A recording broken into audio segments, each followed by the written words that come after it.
Hi everyone, আশা করি সবাই খুব ভালো আছো। আমি ডায়েটিশিয়ান ব্রততী কর্মকার। আজকে তোমাদের সাথে আমার খুব কাছের একজন মানুষ, তার সম্বন্ধে কিছু বলতে এসেছি। তোমরা জানো আমার রাজহাট ওয়েবসাইটে ক্লিনিক আছে, কেষ্টপুর আছে, বারুইপুর আছে, হাওড়া শালকিয়া আছে, যাদবপুর আছে, মধ্যমগ্রামেও ক্লিনিক আছে। তো আজকে তোমাদের সাথে আমি ইন্ট্রোডিউস করাবো আমার খুব প্রিয় একজন ছোট্ট বোন, শ্রীতমা চট্টোপাধ্যায়।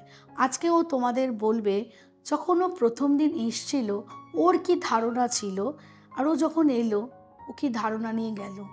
চলো শুনে নি। বলো শ্রীতমা, কেমন আছো? ভালো আছি, খুব ভালো লাগছে এখানে এসে। আর নিজের অভিজ্ঞতা শেয়ার করব, সেটা অনেক বড় ব্যাপার, কিন্তু তার আগে সব থেকে বড় ব্যাপার যে আমি কি উপকারটা পেয়েছি। আমি সবার আগে একটা কথা বলি, তুমি যথেষ্ট ব্যস্ত থাকো, তার মধ্যেও টাইম বার করে এসছো, তার জন্য অসংখ্য ধন্যবাদ তোমাকে। আমরা সবাই ব্যস্ত, সবাই ব্যস্ত, কিন্তু যেখান থেকে আমি এত ভালো উপকার পেয়েছি এবং যেটার জন্য আমি আজকে এখানে বসতে পারছি, এবং শুধু বসে থাকতে পারছি না, কনফিডেন্টের সাথে বসে থাকতে পারছি, যে কনফিডেন্টের সাথে বসে থাকতে পারছি, সেটা সব থেকে বেশি ইম্পর্টেন্ট। এবং সেটার জন্য ব্রতদিদির কাছে আসবো, এটা ভীষণ স্বাভাবিক, এটা আসতেই হতো। থ্যাংক ইউ তোমাকে। বল।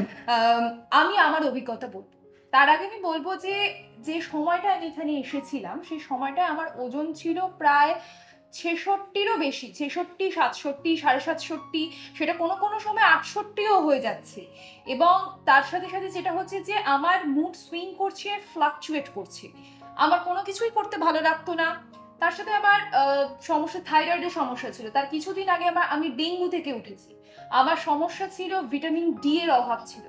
এগুলো ছাড়াও যেটা সব সময় সমস্যা হয়ে যেত সেটা যে আমার ভীষণ রকম ভাবে লেথার্জি, কোনো কাজে মন বসছে না, কোথাও আমি মন লাগাতে পারছি না, এবং এক্সারসাইজ করতেও ইচ্ছে করছে না, প্রচন্ড একটা মিষ্টির উপর ক্রেভিং ছিল, সুইটের উপর ক্রেভিং। এরকমও দিন গেছে, আমি মঙ্গিনীতে সকালবেলা গেছি, 2টো কেক খেয়েছি, আবার সন্ধ্যেবেলা গেছি, 2টো কেক খেয়েছি, ঠিক করে যাচ্ছি যে আমি কেক খাবো না, কিন্তু আমি প্রত্যেক দিন যাচ্ছি আর কেক খাচ্ছি, অন্য কোনো জিনিস নয়, কিন্তু শুধুমাত্র মিষ্টির ওপর ক্রেভিং। এবং ভেতর থেকে খুব ভেঙে পড়ছিলাম, কেন হচ্ছে, কি হচ্ছে, ওভার থিঙ্কিং, এইগুলো চলছে। তো এইগুলো চলতে চলতে আমি, তখন কি হয়, মানুষ সবসময় ফেসবুক করে, আমিও করতাম, সমস্ত কাজ ছেড়ে দিয়ে সারাক্ষণ ফেসবুকেই পড়ে থাকতাম। তো একদিন ফেসবুক স্ক্রল করতে করতে করতে করতে আমি হঠাৎ দেখি যে একটি মেয়ে, সে ডায়েট চেঞ্জ করে সে একদম ট্রান্সফর্ম করেছে। এবং তার আগে আমি যেখানে বলতে, মানে এটা বলতেই হবে আমাকে, যে আমি হাবড়া একটা জায়গায় ভয়েস ওভারে কাজে গিয়েছিলাম, সেই ভয়েস ওভারে যিনি করান দাদা আমাকে বলেছিল যে শুধু এক্সারসাইজে হয় না, 70% ডায়েট অ্যান্ড 30% হচ্ছে জিম কিংবা এক্সারসাইজ। সেটা আমার কাছে একটা টার্নিং পয়েন্ট ছিল। এটা আমাকে এর আগে কেউ কোনোদিনও বলে, সবাই আমাকে বলতো না ডায়েট করলে, ডায়েট করা খুব বাজে, ডায়েট করে এই বাজে, ডায়েট করে সেই বাজে। সেই দিন আমাকে ওই দাদা বলেছিল, অভিক দাদার নাম, বলেছিল যে 70% ডায়েট অ্যান্ড 30% হচ্ছে জিম কিংবা এক্সারসাইজ। তো আমি কার কাছে ডায়েটের জন্য যাব, কি করবো? কারণ আমি জানি যে ডায়েটিশিয়ানের কাছে গেলে সিড দেবে, সাপ্লিমেন্ট দেবে, এই দেবে, ওই দেবে, এত কিছু আমি করতে পারবো না, কারণ কোনো সাপ্লিমেন্ট আমি নেবো না। তো এরকম করতে করতে আমি এদিক খুঁজি ওদিক খুঁজি, হঠাৎ করে আমার কাছে আসে ডায়েটিশিয়ান ব্রততী কর্মকার। তো আমি ভাবি যে ওকে ফাইন, একবার দেখাই যাক কি হয়। আমি যখন এসেছিলাম ঠিক এইরকম একটা অবস্থায় এসেছিলাম, যে আমার এরকম হয় না মানুষের দেওয়ালে পিঠ থেকে গেছে, এক্স্যাক্টলি সেম, দেওয়ালে পিঠ থেকে গেছে। এবং আমি বারাসাতে থাকি, বারাসাত থেকে আমি এসেছিলাম ওয়েট সাইডে। এবং আমি যখন ঢুকলাম ঘরে, আমি দেখলাম ব্রতদিদি বসে আছে, তখন আমি ব্রতদিদি বলতাম না, তখন আমি ম্যাডাম বলতাম, আপনি বলতাম। তো ভীষণ নিজেকে ভীষণ একদম গুটিয়ে নিয়েছি, ভীষণ কাম, মানে কথায়, এই যে আজকে বসে আপনারা যা যা দেখতে পাচ্ছেন এই সবকটা মাইনাস ছিল, -100 ছিল। আজকে যেটা দেখতে পাচ্ছেন যে 90-70, সেটা কিন্তু সেদিন ছিল না, এরকম কোনো কিছুই ছিল না। তো আমার সাথে ব্রতদির কথা না, ব্রতদি প্রথমেই বললেন যে খুব মন খারাপ হয়।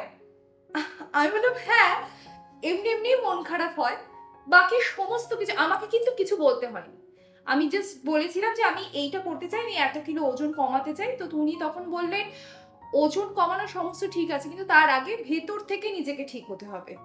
এইটা কজন ডায়েটিশিয়ান বলে আমি জানি না, হয়তো বলেন, কিন্তু আমার কাছে ব্রতদিদি বলেছিলেন, সেই জন্য ব্রতদিদি আমার কাছে ইম্পর্টেন্ট। এবং সব থেকে বেশি ইম্পর্টেন্ট হলো একজন ডায়েটিশিয়ান, তিনি তো এক ধরনের আমাদের কাছে ডাক্তারেরই মতো, একদমই ডাক্তার। এবং ডায়েটিশিয়ান মানে কি আমি কি খাচ্ছি না খাচ্ছি এবং খাওয়া দাওয়ার সঙ্গে দেখবেন সমস্ত কিছু কিন্তু রিলেটেড, আপনার মন ভালো থাকবে, আপনি কতটা এনার্জি পাবেন। তো ডায়েটিশিয়ানের কাজটা কিন্তু অনেক অনেক বেশি ইম্পর্টেন্ট, গুরুত্বপূর্ণ। এবং ব্রত দিদি সেই জায়গাটায় দিদির মতো হয়ে গেছেন, এখন আর কিন্তু ম্যাডাম নেই, দিদি। তাহলে বুঝতেই পারছেন যে একটি মেয়ে যখন সে নিজেকে ভাবছে যে সে স্থূলকায়া হয়ে গেছে, তার মধ্যে কোনো পজিটিভ থিঙ্কিং নেই, তার মধ্যে কোনো চার্মিং ব্যাপার নেই, কোনো কনফিডেন্স লেভেল নেই, সেইখান থেকে ব্রত দিদি মাত্র 4 মাস, 1 বছর নয়, 4 বছর নয়, 5 বছর নয়, এমনকি 1.5 বছরও নয়, 4 মাস, অনলি 4 মান্থস উনি আমাকে কিন্তু এই জায়গাটায় ফিরিয়ে এনেছেন। এবং সেটা করেছেন শুধুমাত্র ব্রত দিদি।